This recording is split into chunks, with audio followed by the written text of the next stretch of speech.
इसका निचोड़ थोड़ा सा एक नज़र में हम थोड़ा त्वरित गति से देखें तो फिर से वही बात आएंगी कि दोनों तरफ एक और बाइजेंटाइन साम्राज्य, एक और ईरानी साम्राज्य और उच्च वर्ग में जरतुस्त और ईसाई। अब जो मुस्लिम लोग थे, ये मुस्लिम लोग मक्का, मदीना, सीरिया, उसके बाद इराक, ईरान, इजिप्ट, जिसे मिस्र कहते हैं, वो जीतते हैं। फिर वहाँ से वो जीतने के बाद विभिन्न प्रांतों में इतने बड़े क्षेत्र को बांटते हैं। वहाँ गवर्नर या हिंदी में यदि हम बोलें तो राज्यपाल नियुक्त करते हैं और इस प्रकार एक प्रशासनिक ढांचा देते हैं। और ऐसा करते हुए सुनिश्चित करते हैं कि सत्ता का केंद्रीकरण होता रहे। अगले कदम में जो अगला स्टेप होगा वो है जो अब्बासी राजवंश है, उमैयद के बाद आया हुआ अब्बासी राजवंश, इसका भी धीरे धीरे पतन होना शुरू होता है। और पतन के कारणों में एक मुख्य कारण था इनका विघटन या इनका 4-5 अलग अलग वंशों में बंट जाना।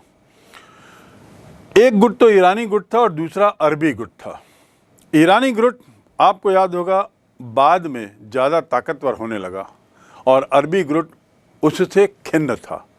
परिणाम क्या हुआ कि 4 भागों में इनका जो साम्राज्य था वो एक तरीके से टूट गया। 4 विभिन्न वंश, जिसको मैंने कल अभी जो बताया आपको थोड़ी देर पहले बड़ी जल्दी में कि ताहिरी, समानी, लेकिन अब्बासी जो थे तीसरे, वे वैसे तो मूल रूप से इनको खिलाफत रही लेकिन बहुत सीमित हो गई।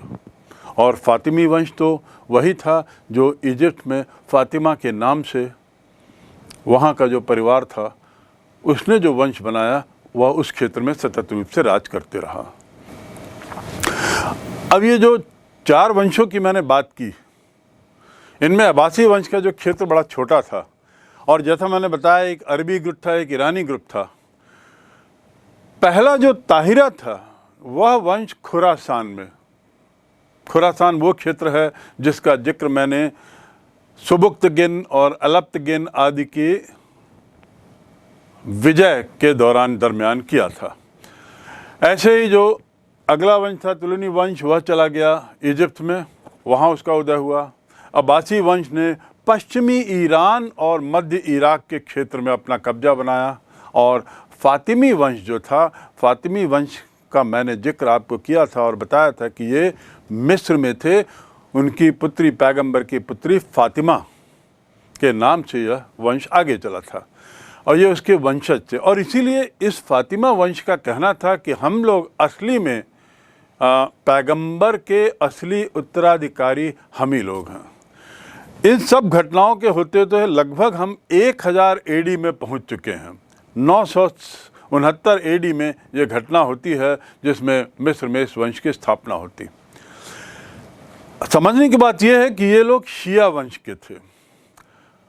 फ़ातिमे भी शिया वंश के थे और उसके साथ मध्य ईरान, इराक में जो अब्बासी वंश शासन कर रहा था और उसके बाद बुआही वंश आया, वह भी शिया था। आप समझ सकते हैं जब 2 शिया वंश के शासक 2 अलग अलग क्षेत्रों में हों तो दोनों के बीच में द्वंद्व होने की संभावना है। और इसी का परिणाम था कि इसमें से एक ने खलीफा का पद अस्वीकार किया और जो एग्जिस्टिंग खलीफा थे उसको ही अपना समर्थन देना जारी रखा। ये जो बुआही वंश थे ये मूल रूप से सैनिक थे। इन्होंने खलीफा के पद को अस्वीकार किया और शहंशाह का पद लिया, यानी अपने को मूल रूप से राजनीतिक दृष्टि से सत्ताधारी बताया, धार्मिक दृष्टि से नहीं। और इस प्रकार यहाँ से हम देखते हैं कि धीरे धीरे राजसत्ता अब ऊपर होने लगती है और धार्मिक सत्ता का ह्रास का पतन होने लगता है। 9वीं और 10वीं शताब्दी में जहाँ एक और हम सतत रूप से मुस्लिम साम्राज्य में विभाजन देखते हैं, विघटन देखते हैं और उसके साथ ही साथ हम नए नए वंशों का उदय और अस्तित्व देखते हैं, दूसरी ओर ये काल वह काल है जब एक तरीके से हम एकता, सामाजिक एकता में वार्धक्य भी देखते हैं। और सामाजिक एकता के लिए कौन लोग जिम्मेदार थे? आपको जान के बड़ा आश्चर्य होगा कि ये सामाजिक एकता बनाए रखने में मूलतः निम्न तबके के लोग, जिसमें कारीगर आते हैं, जिसमें दार्शनिक लोग थे, शिल्पी थे, और हाँ, व्यापारी भी थे, कलाकार भी थे, विद्वान लोग भी थे। ये लोग मूल रूप से इस इस्लामिक सभ्यता को एकजुट बनाए रखने में मदद देते हैं। भाषा का इसमें बहुत अहम रोल होता है, क्योंकि आपको याद होगा कि जब अरबी सभ्यता विस्तृत हुई तो वहाँ पे अरब भाषा, फारसी भाषा का उपयोग करना शुरू कर दिया गया था। इसके बाद अगला बिंदु, इन लोगों के जरिए, जो निम्न तबके के लोग थे, इन लोगों के जरिए ज़्यादा से ज़्यादा धर्मांतरण हुआ, ज़्यादा से ज़्यादा लोगों का धर्म परिवर्तन हुआ, और जो लोग खानाबदोश प्रवृत्ति के थे, घुमक्कड़ थे, यायावर थे, वो लोग इस सभ्यता से, इस धर्म से जुड़ने लगे।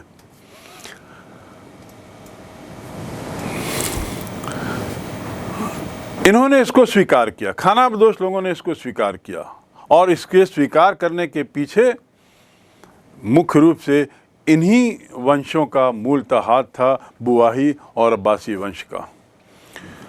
सैनिक, गुलाम और प्रशासन, ये इनका केंद्र बिंदु रहे। इसी दौरान हम देखते हैं तुर्की सल्तनत का भी उदय हुआ था, जो 10वीं 11वीं शताब्दी की घटना है। अल्तगिन, फिर सुबुक्तगिन, और उसके बाद महमूद गजनी। महमूद गजनी वही व्यक्ति है जो 998 से 1030 तक शासन करता है, और इस 32 वर्ष के काल में 17 बार वो भारत पर आक्रमण करता है, धन के लिए, धन की लूट के लिए। तो हम इस निष्कर्ष के बाद ये हम लगभग 1000 एडी पर पहुँचे हैं, और इसके साथ ही हमने देखा कि कैसे धार्मिक युद्ध का माहौल उस क्षेत्र में बन रहा था। तो एक और जहाँ पर पूर्व में टर्किश सुल्तानों का, सेल्जुक सुल्तानों का दबदबा बढ़ते जा रहा था और वे लोग भारत की तरफ आ रहे थे, दूसरी ओर हम देखते हैं कि मध्य एशिया में या मध्य पूर्व एशिया में एक नए ढंग का कल्चर, एक नए ढंग की संस्कृति का विस्तार हो रहा था। अर्थव्यवस्था, शहरीकरण, कृषक व व्यापार। अर्थव्यवस्था में 3 मुद्दे हैं, शहरीकरण, कृषि और व्यापार। आपको मैंने अभी थोड़ी देर पहले बताया कि 10वीं 11वीं शताब्दी में धार्मिक युद्ध के दौरान क्या क्या परिवर्तन हुए और स्थितियां कैसे बदली, कैसे तीसरा युद्ध एक तरह से संधि की ओर ले जाता है, लेकिन वह संधि स्थायी नहीं रहती।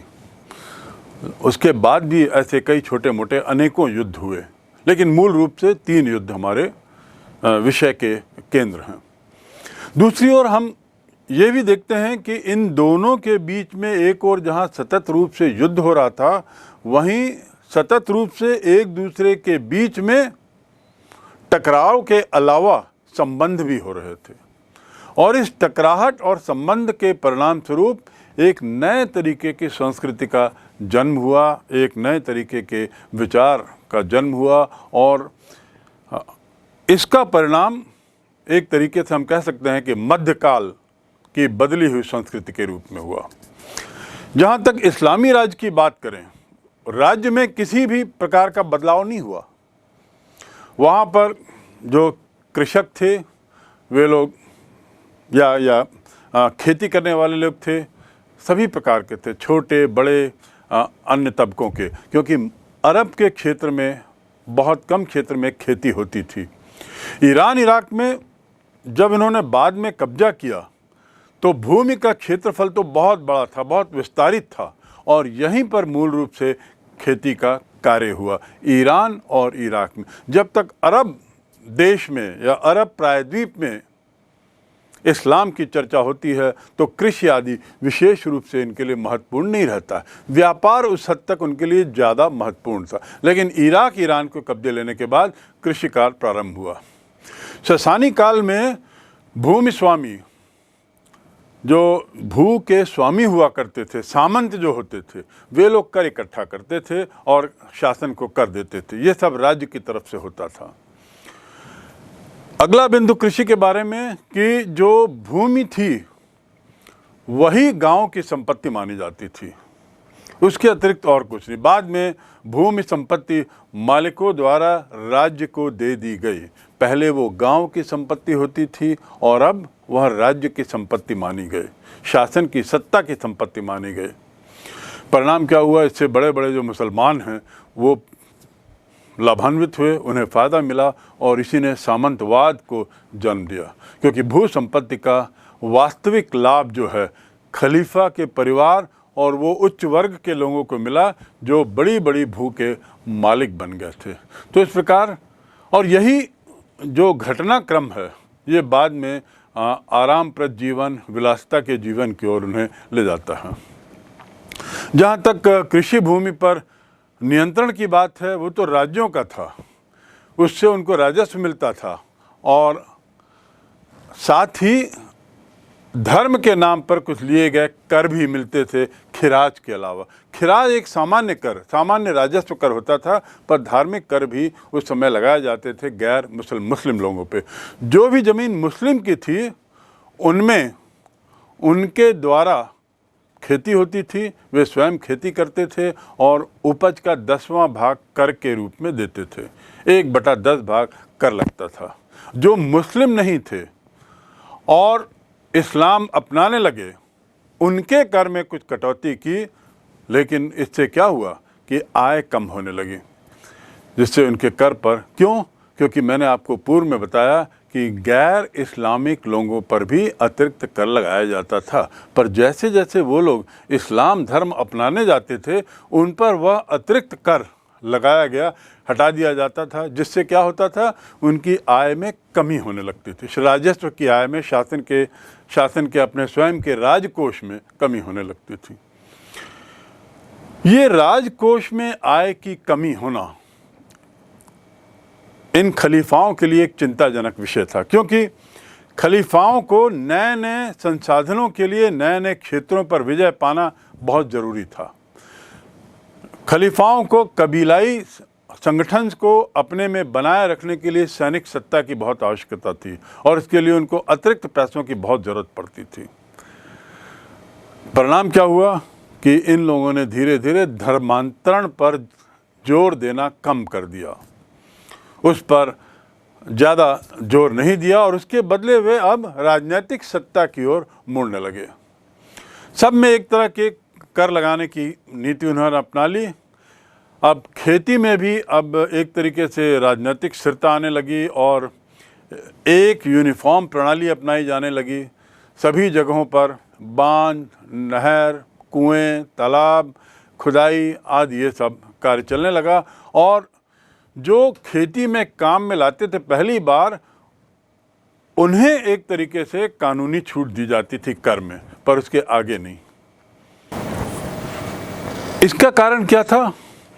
ऐसा करने के पीछे मकसद हुआ करता था कि कृषि के विस्तार में लोगों को प्रेरित करना, कृषि के विस्तार के लिए प्रेरित करना, ताकि पहली बार जो लोग ज़मीन का कृषि का उपयोग कर रहे हैं उससे वे प्रेरित हों और दूसरे लोग भी ज़्यादा से ज़्यादा कृषि में शामिल हों। नए तरह की फसल लगाने लगी, जैसे कपास, संतरा, केला, तरबूज, पालक, बैगन आदि आदि। ये सब नई तरह की फसलें थीं और इनका अब निर्यात भी किया जाने लगा। जहाँ तक कृषि की बात है, मूलतः ये बिंदु आपको जानने के लिए पर्याप्त हैं।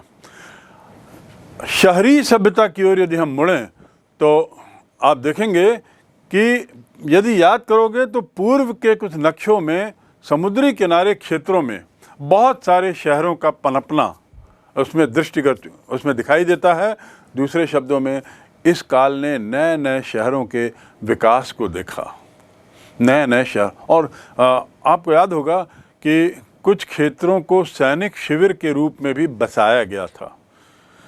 सैनिक शिविर के रूप में बसाने के पीछे मकसद ये था कि ये जो खानाबदोश लोग थे, यायावर लोग थे, जो लोग वैसे तो सैनिक दृष्टि से बड़े कुशल थे, इनको एक जगह रख दिया जाए ताकि ज़रूरत पड़ने पर खलीफा की आवाज़ से ये लोग तुरंत निर्देशित स्थल पर भेजे जा सकें।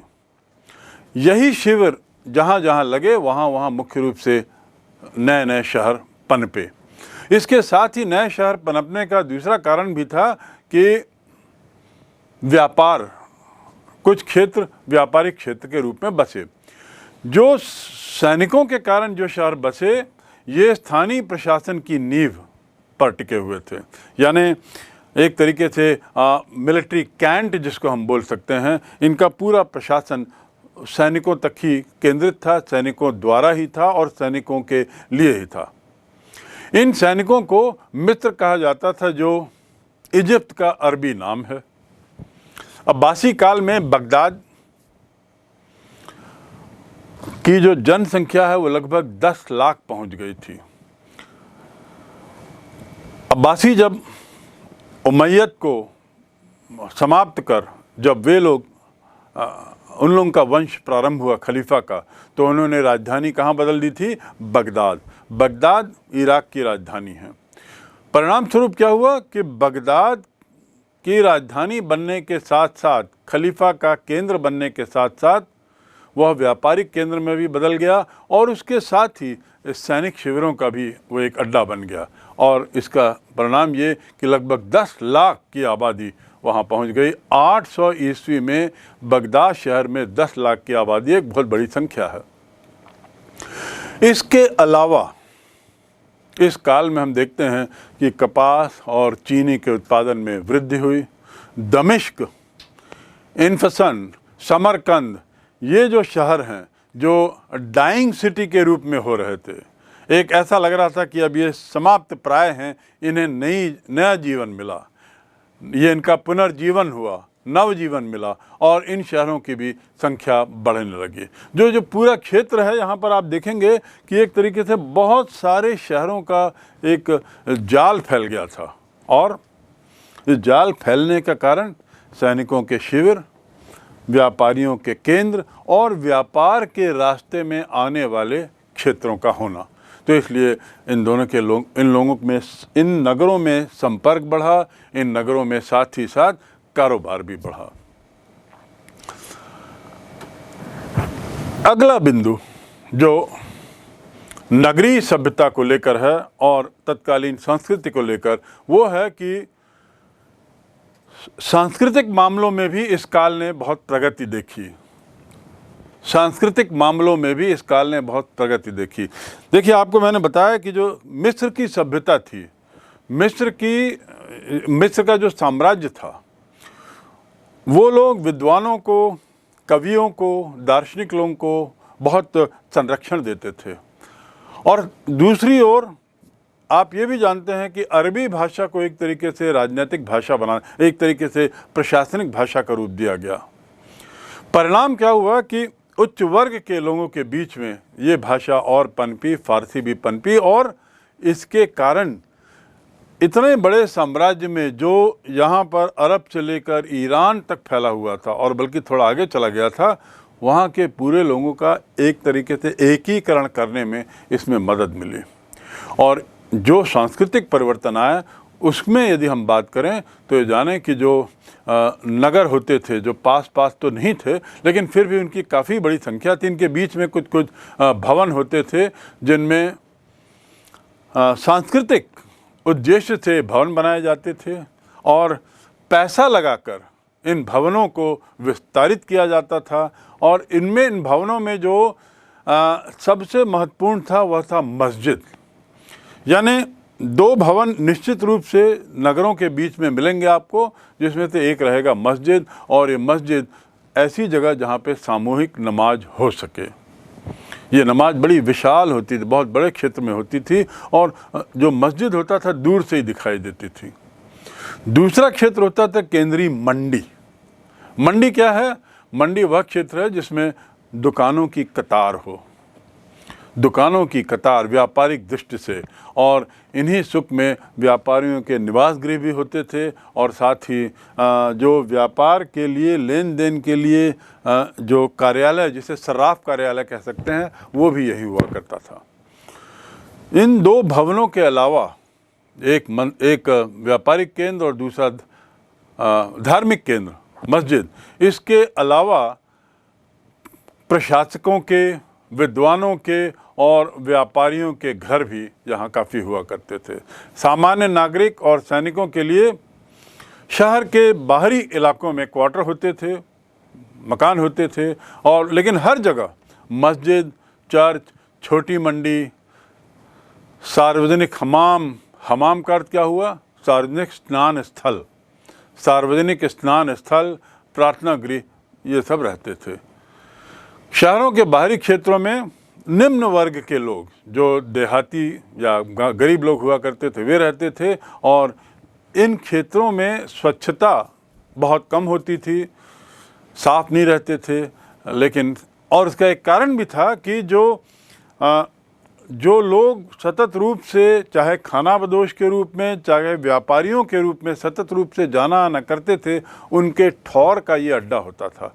और चूँकि उनके रहने के ठिकाने होते थे, काफिलों के ठिकाने होते थे, सफाई व्यवस्था आदि में काफ़ी इसमें कमी रहती थी। लेकिन एक तरीके से वो मार्केट प्लेस ऐसा होता था जहाँ पर उनको काफिलों की ज़रूरत का सारा सामान उन्हें मिल जाता था। सब्जी फल की दुकानें, खाने पीने के सामान और चमड़े आदि के सामान भी मिल जाते थे।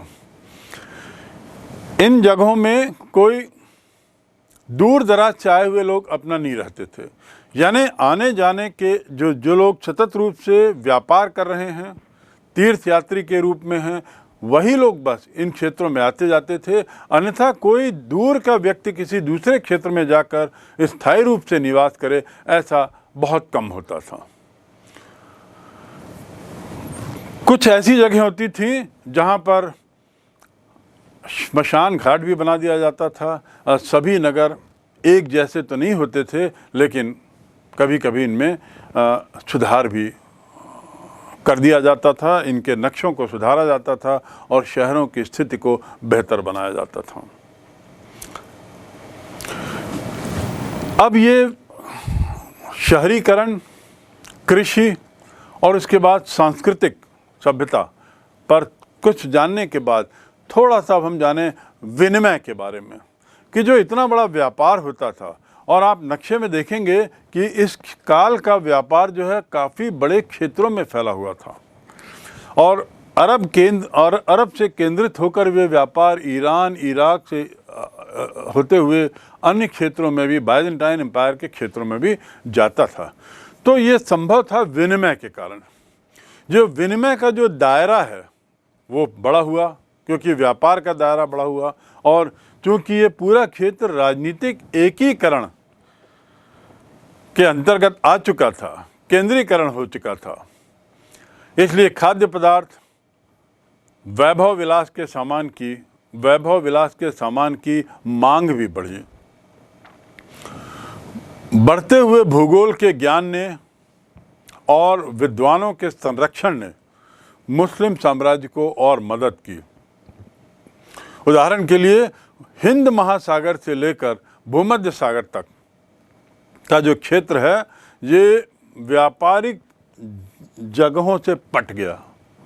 पूरा का पूरा क्षेत्र एक तरीके से व्यापारिक क्षेत्र बन गया भौगोलिक दृष्टि से। और 5वीं शताब्दी तक तो अरबों और इस्लामियों का, वैसे ही भारत में ईरानियों का भारत में आना जाना बना हुआ था। अब ये थोड़ा सा बढ़ गया और एकाधिकार भी एक तरीके से इनका समाप्त हुआ। इतावली लोग अब इसमें आने लगे, लेकिन बहुत लंबी दूरी के जो व्यापार थे उसमें उच्च मूल्य की वस्तु जैसे चीनी, मिट्टी, मसाले, कपड़े, जवाहरात, ये सब बंदरगाहों से जाता था। और उसमें सबसे प्रमुख बंदरगाह था अदन का। अदन का बंदरगाह सबसे प्रमुख था और फारस की खाड़ी से सिराफ और बसरा होते हुए जहाज़ों से ये व्यापार होता था। तो व्यापार एक बहुत अहम उनके लिए चीज़ थी। मक्का शहर से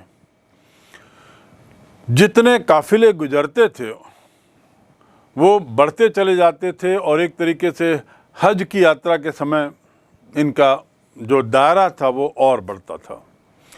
मूलतः जो रोड या मार्ग से, स्थल मार्ग से जो व्यापार होता था उसका जरिया ऊंट था, क्योंकि रेगिस्तानी इलाकों में ऊँटों की भरमार है। तो ऊँटों से ये काफ़िले एक शहर से दूसरे क्षेत्र जाते थे, दमिश्क, बगदाद और उसके अलावा बंदरगाही क्षेत्रों में जैसे बसरा आदि में भी।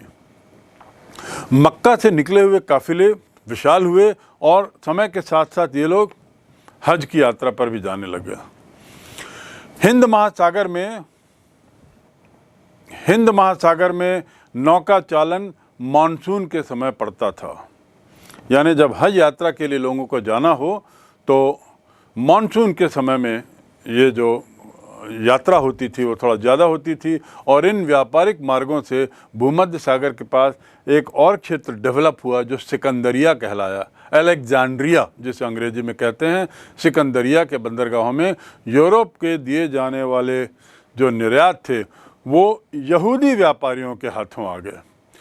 आप देखेंगे नक्शे में कि यदि हम इस काल के नक्शे को दो भागों में बांटें, एक तो पूर्व और दूसरा पश्चिम, तो पश्चिम के क्षेत्र का मुख्य व्यापार जो था, पश्चिम क्षेत्र का मुख्य व्यापार यहूदियों के द्वारा चलाया जा रहा था और पूर्वी क्षेत्र का जो व्यापार था वो मुस्लिम व्यापारियों के द्वारा, अरब व्यापारियों के द्वारा होता था।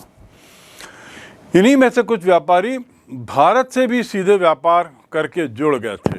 ये जो मैं यहूदी व्यापारियों की बात कर रहा हूँ, ये लोग जुड़ गए थे। लाल सागर के जो मार्ग हैं, रास्ते हैं, उनका महत्व बढ़ गया और जिनोवा, उसके बाद जिनोवा के बाद वेनिस और कुछ इटालियन शहर जो इटली के शहर थे वे बड़े व्यापारिक दृष्टि से बड़े महत्वपूर्ण हो गए। इतावली व्यापारी उस क्षेत्र के मुख्य व्यापारिक वर्ग हो गया। ईरान की तरफ बढ़ेंगे तो वहाँ से बगदाद, बुखारा, समरकंद, चीन, ये व्यापार का क्षेत्र हुआ था।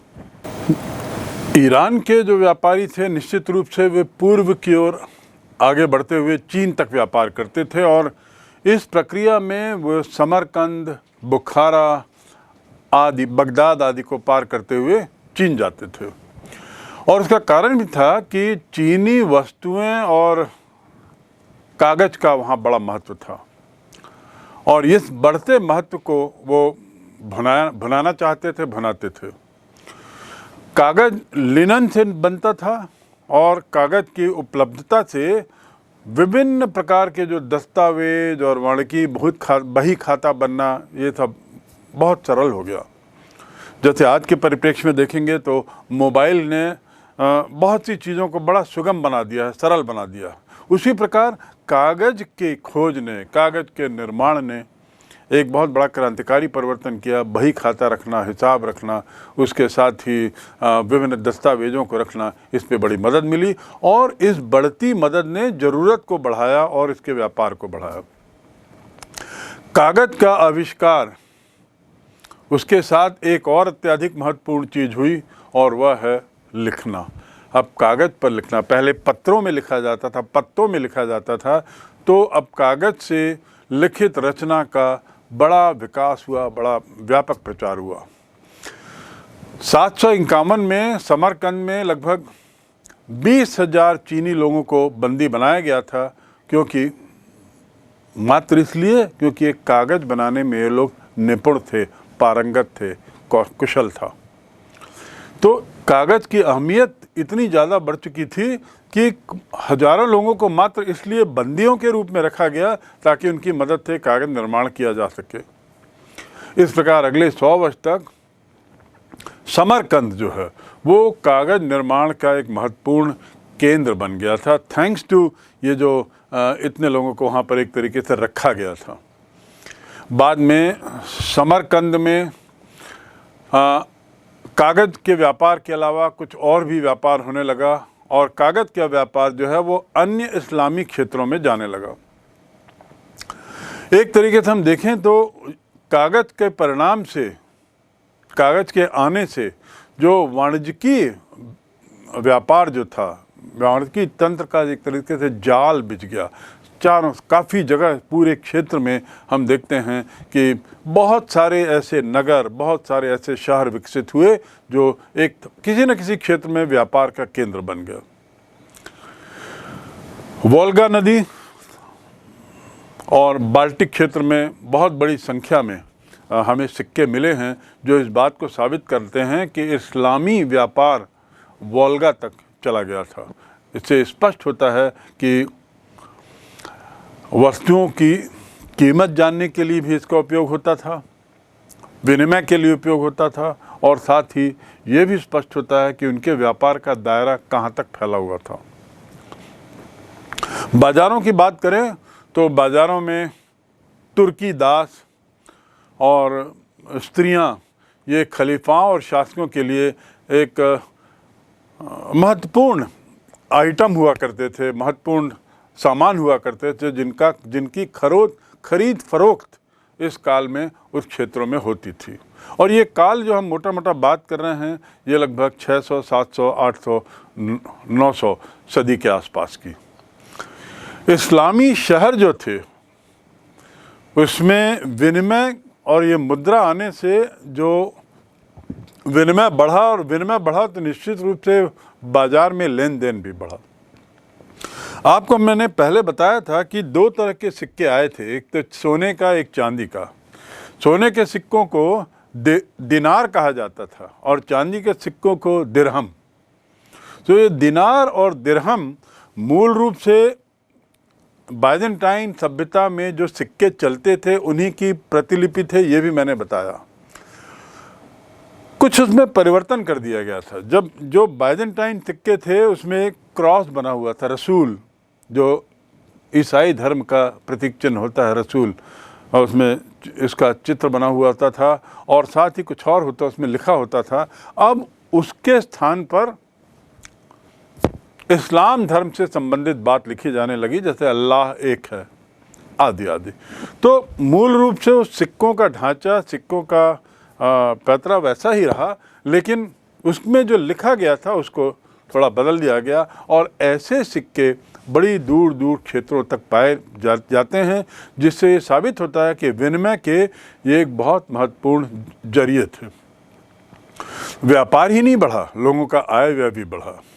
राजकीय प्रणाली में भी इसका बहुत अच्छा उपयोग होने लगा। राजकोष में भी जो आवक थी धन की वो बढ़ गई और साथ ही धन की मांग भी बढ़ने लगी। सोने, चांदी, तांबे के सिक्के, जिन्हें मैंने बताया दिनार, दिरहम आदि कहते थे, वे काफ़ी मात्रा में मिले हैं। और सराफा लोग वस्तुओं की खरीदी सीलबंद पैसे में सिक्के भेज के करते थे। मैंने सराफा आपको बताया, दो नगरों के बीच में जो एक लंबे व्यापारिक केंद्र खुलते थे उन्हें सराफा कहा जाता था। और वहाँ पर जब एक स्थान से दूसरे स्थान सामान जाता था तो सीलबंद लिफाफे में सिक्कों को डाल दिया जाता था उस कीमत की, सामान की कीमत की एवज में। यूरोप से भी कीमती धातु के सिक्के आने लगे, क्योंकि पूर्व के साथ व्यापार करने के लिए यूरोप को धन अदा करना होता था। इस क्षेत्र को यदि उस क्षेत्र से व्यापार करना है जो उस समय काफ़ी प्रचलित हो चुका था, इतालवी क्षेत्र, इतालवी व्यापारी जो बहुत विकसित हो चुके थे और जिनेवा, वेनिस आदि शहर बस चुके थे, व्यापारिक केंद्र बन चुके थे, उनको यदि चीन आदि से व्यापार करना होता था तो उनके लिए भी जरूरी था कि उनके सिक्के यहाँ आए। तो यूरोप से भी वो काफ़ी सिक्के आने लगे और अदा तो यूरोप के सिक्कों में करना होता था। तो बाज़ारों में धन की मांग से जो जमा संपत्ति और बेकार संपत्ति आदि का जो उपभोग था वह भी बदलने लगा। तो बाज़ारों में भी यूरोपीय सिक्कों की मांग बढ़ने लगी, वाणिज्य व्यापार बढ़ने लगा, आय व्यय लोगों का बढ़ने लगा, राजकोषीय जो संपत्ति है वह भी बढ़ने लगे। तो कुल मिला के इस काल ने व्यापार के क्षेत्र में विकास ही देखा। मध्यकाल की मुस्लिम संसार की जो हम आर्थिक जीवन की बात करें तो हम कह सकते हैं कि इस काल का जो आर्थिक जीवन था बड़ा विकसित था, बड़ा उच्च श्रेणी का था।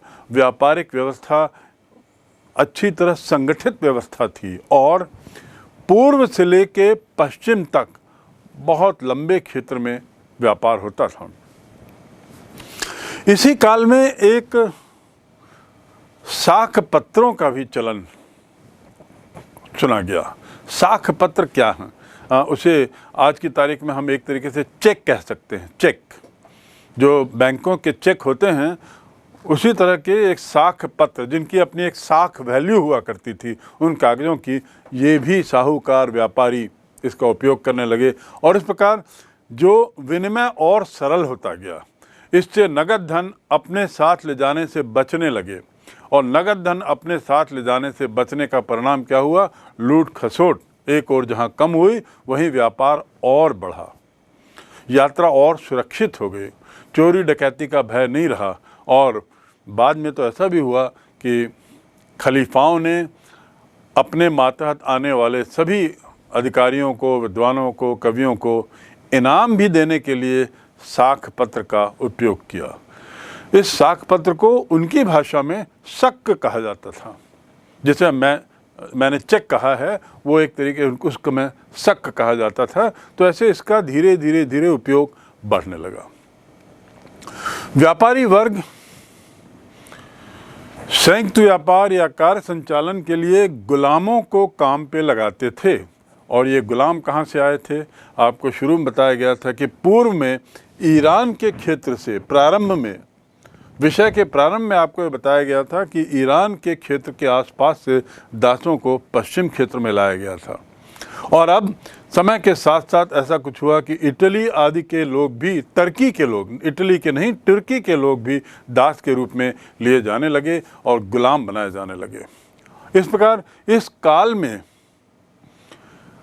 एक अन्य चीज़ हम देखते हैं, वो है कि गुलामों को रखना एक सामान्य चीज़ मानी जाने लगी।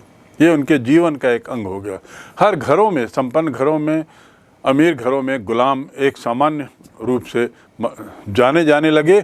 और तो और स्थिति ये हुई कि परिवार जहाँ थोड़ा बड़ा होता था तो पुत्र पुत्रियों को नए घरों में जाना होता था, लेकिन दास उनके साथ रहे आते थे, क्योंकि दास उनके लिए ज़्यादा महत्वपूर्ण हो गए थे।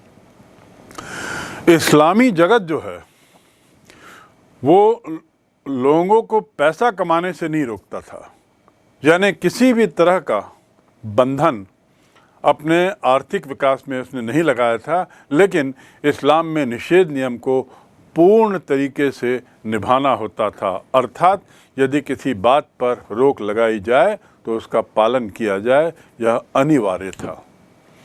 तो अभी तक तो ऐसे उदाहरण नहीं थे कि जब आर्थिक मामलों में, आर्थिक विकास के क्षेत्र में किसी तरह का बंधन हो, किसी तरह की निषेध हो, किसी तरह की रोक हो। लेकिन ये महत्वपूर्ण था कि यदि किसी समय इस्लामी जन जनार्दन को किसी तरह की निषेधाज्ञा दी जाए तो उसका पालन उनके लिए अनिवार्य था। और ये जो निषेध की बात होती थी, एक काम नहीं था। जैसे ब्याज का लेना देना, ये गैर कानूनी नहीं था। मुद्रा विनिमय पर कमीशन खाना, सूदखोरी खाना, ये सब गैर कानूनी माने जाते थे। मध्यकालीन मुस्लिम जगत के बारे में हमें बहुत सी कहानियाँ सुनने को मिलती हैं विभिन्न स्रोतों से, और इसमें आपने भी बहुत सी बातें सुनी होंगी। जैसे एक है अलिफ लैला की कहानी, लैला में देखने को मिलती है इन कहानियों में। और इन कथाओं में हम, अलिफ लैला की कहानियों में और अन्य कथाओं में हम मूलतः सौदागर, व्यापारी, लुटेरे, गुलाम और विनिमय आदि के बारे में बहुत पढ़ते हैं। तो इस तरह आर्थिक मुद्दे पर हमने थोड़ा शहरों के बारे में जाना, शहरों का विकास क्यों हुआ इस पर जाना, और ये भी समझा कि व्यापार उस काल में एक बहुत महत्वपूर्ण कारोबार था। साथ ही हमने ये भी देखा कि कृषि के क्षेत्र में भी यद्यपि विकास हो रहा था, पर अपेक्षाकृत कृषि की तुलना में व्यापार उनके लिए ज़्यादा महत्वपूर्ण था, ज़्यादा ल्यूक्रेटिव था। और व्यापार और कृषि को लेकर बहुत सारे नगरों का विकास बहुत सारे कारणों से सभी जगह हुआ।